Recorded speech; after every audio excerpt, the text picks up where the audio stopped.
2 مقدمات نہیں بلکہ 3 مقدمات کی آج سماعت ہوئی ہے۔ ہم نے ایک تو سائفر والے میں درخواست دے رکھی تھی یہاں کہ اس کا جو ٹرائل ہے جو جلدی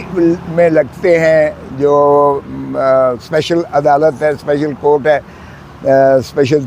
یہ جو آفیشیل سیکریسی ایکٹ کے تحت جن کو صورت کے ساتھ 17 تاریخ انہوں نے رکھ دی ہے فرض جرم کے لیے،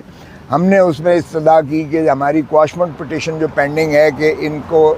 کارروائی کو کالعدم قرار دیا جائے، غیر آئینی ہے،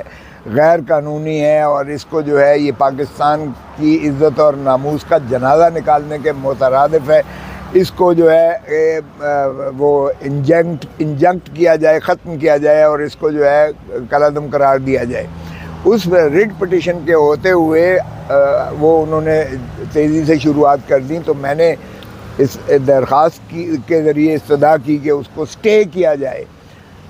یہ سائفر والے مقدمے میں جو خصوصی عدالت ہے آفیشیل سیکریسی ایکٹ کے تحت جو جیل ٹرائل میں ان کو بہت جلدی معلوم پڑتی ہے،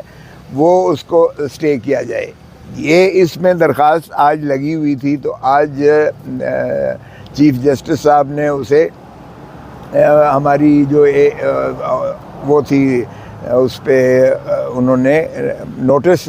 جاری کرتے ہوئے، اور میں نے کہنے لگے کہ اگر ہم مین پٹیشن کو بھی ساتھ لگا دیں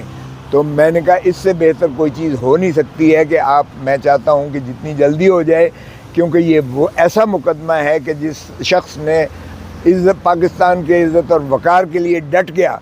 جو قومی ہیرو ہے،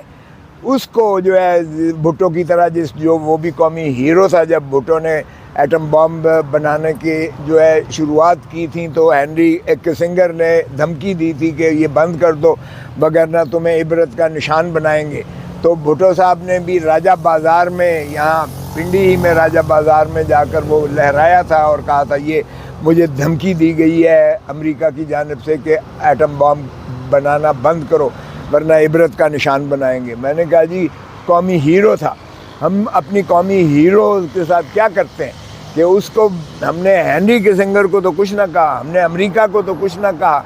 اور ہم نے اپنے قومی ہیرو شہید ذوالفقار علی بھٹو کو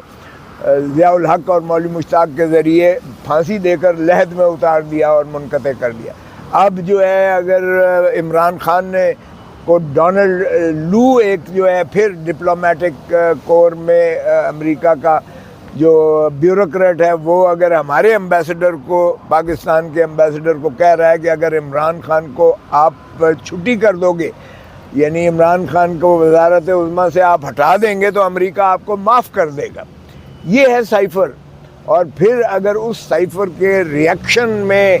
اگر عمران خان قومی سلامتی کمیٹی کا میٹنگ بلا کر، جس میں ساری عسکری قیادت کے سربراہان موجود ہیں، اگر اس میں وہ اس کا جائزہ لیتے ہیں اور جائزہ لینے کے بعد کہتے ہیں کہ یہ بلیٹنٹ انٹرفیئرنس ہے into the affairs of the state, Pakistan کے اندرونی معاملات میں یہ شدید مداخلت ہے، اور اس پر جو ہے ڈیسائیڈ کرتی ہے متفقہ قومی سلامتی کونسل، سارے عسکری جو ہے سربراہان متفقہ مل کر جو ہے فیصلہ کرتے ہیں کہ اس کا سختی سے جواب دیا جائے، ایک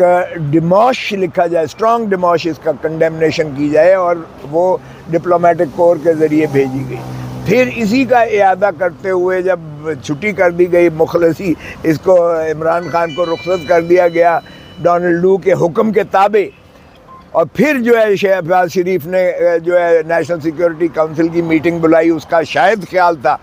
اور پھر امبیسڈر کو بلایا گیا، پاکستانی امبیسڈر کو، اس نے کہا جی یہ سائفر بالکل میں نے ہی بھیجا تھا اور یہی ڈونلڈ لو نے مجھے دھمکی دی تھی، اور اس کا پھر اعادہ کیا نیشنل سیکیورٹی کونسل نے دوسری مرتبہ بھی، اور وہ تھی سربراہی پرائم منسٹر شہباز شریف صاحب کی، پرائم منسٹر کی سربراہی میں کیا گیا۔ سو اس میں تو کوئی شائبہ ہے ہی نہیں کہ امریکہ کے ڈونلڈ لو نے دھمکی دی اور جس کی وجہ سے پاکستان نے ماشاءاللہ عمران خان کو رخصت کر دیا۔ اور غلامی ہماری دیکھیے گا کہ ہم ایسے غلام ہیں کہ ہم نے کہا جناب بھٹو کو بھی ہم نے پھانسی دے دی تھی، ہم نے صرف عمران خان کو نکالا ہی نہیں ہے آپ کا حکم کے تابع، بلکہ ہم نے اس کو زنجیروں کے تحت پیچھے بند بھی کر دیا ہے، پابا سلاسل کر دیا، اور ہم اس کو جیل میں دکھا کے کریں. تو ایسے میں اب مجھے یہ بتائیے گا کہ کیا اس پر کوئی نیشنل سیکیورٹی کونسل کی بات بنتی ہے؟ کیا اس میں پاکستان کی کوئی تنصیبات خطرے میں ہے؟ کیا اس میں پاکستان کا دفاع کوئی زخم پہنچا ہے؟ آفیشیل سیکریسی ایکٹ 1923 یہ تاج برطانیہ نے آپ کو غلام رکھنے کے لیے یہ قانون بنایا تھا. اب ہم تاج برطانیہ کے غلام تو نہیں ہیں، اب ہم ایک اور سپر پاور کے غلامی کر رہے ہیں، اور اس قانون کو لے کر چل رہے ہیں جو ہمارا جو ہے سامراجی قوتوں نے ہمیں غلام رکھنے کے لیے کیا تھا. تو ایسا کیس پر جو ہے فرد جرم کے عائد کرنا بھی ایک توہین ہے 25 کروڑ عوام کی. اس میں نے جب استدعا کی تو عدالت عالیہ نے کہا کہ ہم ایک ہی کیوں نہ اس کو یکسوئی فیصلہ ہی کریں اس کیس کا. تو میں نے عرض کیا کہ 17 سے پہلے اس کو کیجئے گا تاکہ 17 کو فرد جرم جو ہے عائد ہونا ہے. پھر میں نے وہ عماد یوسف کی مثال دی کہ آپ نے جب وہ فرد جرم لگانا مقصود تھا اس پر اور شہباز گل والے کیس پر، تو آپ نے وہ 265 ڈی کی درخواست جو ہے خارج کی تھی. ہم سپریم کورٹ میں لے گئے تھے اور سپریم کورٹ نے کہا کہ فرد جرم لگا کر اور 2 سال کسی کو ذلیل کر کے اور اس کے بعد اس کو بری کرنا یہ بھی تضحیک ہے قانون کی، اور یہ ضیاع ہوگا وقت کا بھی، عدالتی وقت کا بھی، اور اس کے ساتھ بھی زیادتی ہوگی. اور سپریم کورٹ نے حماد یوسف کے اس کیس کو کالعدم قرار دے کے غیر آئینی اور غیر قانونی کر کے جناب کے فیصلے کو مسترد کر دیا تھا، اوور رول کر دیا تھا. میں نے اس کی بھی مثال جج صاحب کو، چیف جسٹس صاحب کو دی، اور چنانچہ انہوں نے اس کو جو ہے ہماری کہا پذیرائی کی ہے، اور وہ انشاءاللہ لگ جائے گا. ایک یہ تھا کیس. 2 اور جو مقدمات تھے، وہ ایک تو القادر ٹرسٹ والے کیس میں ہم ضمانت قبل از گرفتاری پر تھے عمران خان صاحب، اور دوسرا توشہ خانے والا کیس، اس میں بھی نیب عدالت سے عبوری ضمانت ہو چکی تھی. تو وہ چونکہ خان صاحب عمران خان صاحب کو سزا ہونے کے بعد جو ہے 5 جون کو انہیں پابا سلاسل کر دیا گیا، جیل بھیج دیا گیا. تو غیر حاضری میں وہ دونوں درخواستیں جو ہے وہ نیب عدالت نے مسترد کر دیں.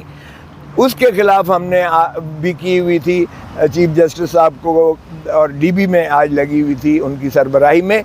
کہ وہ جو ہے اس لیے کالعدم قرار دیا جائے اور مجھے بدستور ضمانت پر جو ہے بحال کیا جائے، کیونکہ میری عدم حاضری، جو عمران خان صاحب کی عدم حاضری تھی، وہ عمدن نہیں تھی، بلکہ وہ تو ریاستی جبر کے تحت انہیں غلط اندر کیا گیا تھا، اور جس کی